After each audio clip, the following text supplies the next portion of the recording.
Auzubillahiminasyaitonirrajim. Bismillahirrahmanirrahim. Assalamualaikum warahmatullahi wabarakatuh. Teman-teman semua yang rahmati Allah, tujuan perjalanan hidup kita adalah kepada Allah, dan Allah hadiahkan ketenangan. Titik ikatnya itu ketenangan, dan itu hanya bisa kita dapatkan jika kita berproses untuk mengejar Allah. Yang harus dipahami adalah bagaimana untuk mengejar Allah, itulah statusnya sebagai Abdullah, hamba Allah. Banyak orang memahami atau melabeli dirinya sebagai seorang Abdullah, tapi tak tahu tugas-tugasnya. Sebagaimana kalau ada seseorang yang kerja di sebuah perusahaan, ya kan, masuk ke kantor, tapi dia tidak mengerjakan apa yang diinginkan oleh tempat pekerjaannya atau tempat perusahaannya. Nah, proses tidak memahami inilah yang akan jadi sebuah masalah. Suatu ketika ada seorang, bahkan dia ini orang yang sangat rajin, ulet, seorang office boy di sebuah perusahaan besar di kota besar, yang akhirnya bekerja yang dimana semuanya rapi, tuntas, sangat detail dan sangat bersih kerjaannya. Lalu setelah 3 bulan, semua orang memujinya kalau kerja itu beres, rapi. Lalu yang terabaikan di bulan keempat, begitu ada pemeriksaan keuangan, pihak manajemen kaget ketika melihat tagihan air membengkak. Lalu ditanyalah sama orang-orang, ini kok bisa tagihan air membengkak, tagihan membengkak. Nah, akhirnya disupervisi satu persatu. Maka begitu di tim supervisor mengecek, nah di jam-jam yang jam-jam ketika si office boy ini bekerja, ditampak oleh supervisor ini seluruh keran-keran itu kebuka, serot, semuanya dilajukan, semuanya air di kamar mandi melumpah, meluber, meluapnya, ya kan. Lalu dipanggil lah, ini kenapa kok dibiarkan begini?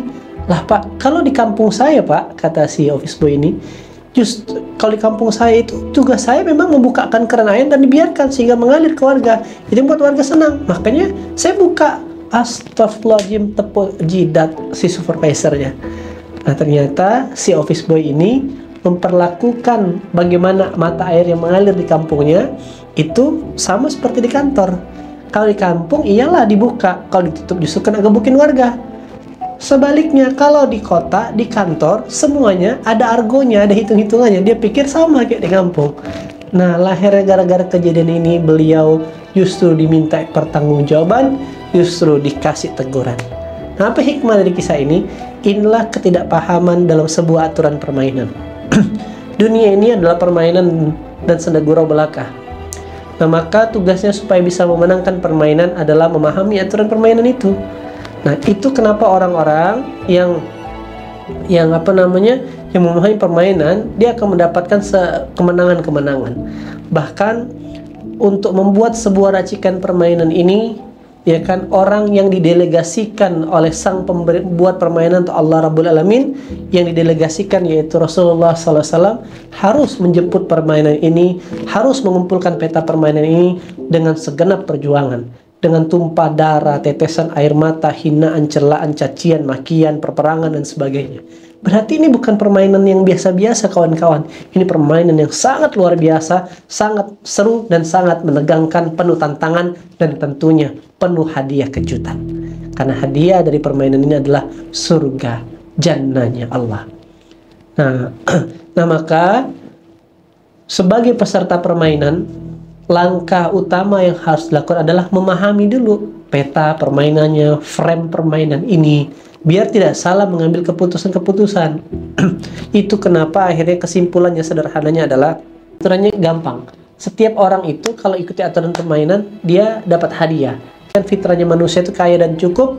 Terus yang kedua, punya pasangan dan hidup tenang. Berarti kalau ada manusia yang tidak masuk dalam kategori ini, tidak kaya, tidak cukup, tidak juga punya pasangan, adapun tapi tidak menyenangkan hati, qurrata ayun, ya kan, tidak bahagia, berarti sebenarnya dia sedang banyak pelanggarannya atau sedang tidak sunnahnya, sedang tidak pada fitrahnya, sedang tidak sunnatullahnya. Sebagaimana handphone. Sebuah handphone dikatakan standby-nya kalau nggak diapa-apain tuh bisa 30 jam. Tapi kalau handphone itu udah dicas penuh, di standby kan, tidak ada dihidupkan baterai, tidak ada bukan sinyalnya, paket datanya, tiba-tiba 30 menit mati. Berarti handphone itu sedang tidak pada fitranya. Maka langkah yang benar adalah dicek ke service center. Dan orang service center pasti memiliki teknisi yang memahami manual book daripada handphone tersebut. Oh, setelah dicek ternyata masalahnya adalah proses pengecasannya yang salah. Di saat sering sambil nyala handphone, sambil nelpon, terus tertancap terus nggak pernah dicabut. Itu yang akhirnya membuat baterainya kembung. Nah, begitulah, maka dibawa ke service center. Nah, supaya dibenerin, betulkan lagi baterainya atau ganti baterai, baru dia pada perform sesungguhnya. Demikian juga manusia. Ketika manusia tidak pada posisi idealnya, maka waktunya dia kembali kepada manual booknya. Kabar baiknya, setiap di antara kita ya kan punya kesempatan tanpa harus mengeluarkan biaya seperti kita servis barang tadi, yaitu kembali ke Quran. Ya, yang ada paling mungkin datang ke guru, minta petunjuk, bukan transaksional akadnya. Nah, supaya kita mendapatkan fitrah yang sudah dijanjikan Allah. Maka teman-teman yang dirahmati Allah, hidup ini permainan. Kalau ingin menang dalam permainan itu, pahami peta permainannya. Di mana Allah sudah ajarkan di Qur'annya. Itu kenapa Qur'an ini diperjuangkan. Kalau ini hanya buku motivasi, ini hanyalah sekedar buku karya diksi atau buku pujangga, maka tidak se-bestseller saat ini. Pun prosesnya yang mahal dari Quran ini bukan hanya isinya, ya kan, yang memang itu kalamnya Allah, perkataan-perkataan Allah, tapi yang mahal dari Quran adalah proses bagaimana ini bisa turun. Bayangkan, hanya untuk menurunkan satu surah Al-Quran harus ada peristiwa yang didesain sama Allah, sehingga ayat itu sehingga ayat itu jadi hidup ayatnya. Seperti kita nonton film, ikan kita menjiwai, begitulah kawan-kawan. Berarti rugi kalau kita yang rasa-rasa tidak melewati peristiwa yang dilewati oleh Nabi kita, tapi tidak memaksimalkannya. Makanya kata Rasulullah di akhir hayatnya, sudah kutitipkan dua harta karun terbaiknya, yaitu Quran dan Sunnah, kawan-kawan. Nah, maka buat teman-teman yang hari ini rasa-rasanya belum mencapai titik ketenangan, kebahagiaan, kecukupan, jangan-jangan ada yang salah dengan fitrah yang ada dalam diri antum, dan jangan-jangan kita semuanya tidak menggunakan atau tidak mengambil fasilitas itu. Nah, kabar baiknya, belum ada kata terlambat. Saya pribadi pun, qadar Allah, berpikir tadinya kekayaan itu, kesuksesan itu dengan pintu kerja keras, dengan pintu kecerdasan. Jalur itu saya tempuh. Tapi benar, ketika saya menempuh sebuah permainan dengan cara yang tidak sesuai dengan apa yang sudah diciptakan, maka yang didapatkan hanyalah casing luarnya saja. Kenikmatan isinya tak didapatkan, sampai akhirnya saya menemukan titik kebangkrutan. Nah, maka kawan-kawan, saya pengen ngajak kawan-kawan semuanya melalui video ini, dan juga buat anak-anak saya yang nonton, nah, jangan pernah tinggalkan Quran.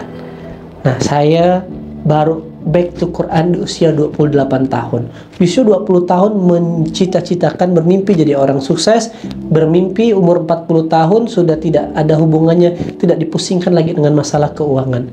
Umur 23 tahun sampai umur 23 tahun itu babak belur-belurnya, dan proses mencari 5 tahun sampai umur 28 tahun, ya kan, baru Allah izinkan kembali kepada Al-Quran, memahami lagi, belajar lagi, dan atas izin Allah apa yang dicita-citakan dahulu, hidup tanpa ketakutan, hidup tanpa kesedihan. Kalau ujian ya tetap datang, tapi sudah tidak pusing lagi. Kenapa? Karena ada kunci jawabannya. Nah, karena kata Allah di surah Al-Ankabut ayat kedua, ya kan, jangan pernah ngaku beriman kalau kamu nggak akan diuji kembali. Semua orang pasti akan diuji. Cuman bedanya yang pegang manual book dan tidak pegang manual book, yang pegang kunci jawaban, yang tidak pegang kunci jawaban, yaitu yang pegang kunci jawaban, dia akan tenang menyikapinya. Tetap tidak pusing, tidak gelisah. Nah, maka kawan-kawan, jangan-jangan daripada antum sibuk menyalahkan pasangan, sibuk menyalahkan atasan, sibuk menyalahkan karyawan, sibuk menyalahkan partner, sibuk menyalahkan negeri ini, sibuk menyalahkan pemerintah, orang yang paling bersalah dalam kehidupan kita adalah diri kita sendiri. Bisa jadi karena kita tidak taat dengan aturannya, sehingga adapun kesusahan yang hadir dalam hidup kita itu hanyalah sebuah aktualisasi balasan atas ketidaktaatan kita dengan aturan. Coba luangkan waktu sejenak, ya kan, ambil wudhu, baca Quran, baca artinya, ya kan, dan cari guru-gurunya untuk bisa membantu kita kembali kepada fitrahnya kita. Selamat kembali ke Quran, selamat menikmati berromantisme dengan ayat-ayatnya Allah. Assalamualaikum warahmatullahi wabarakatuh.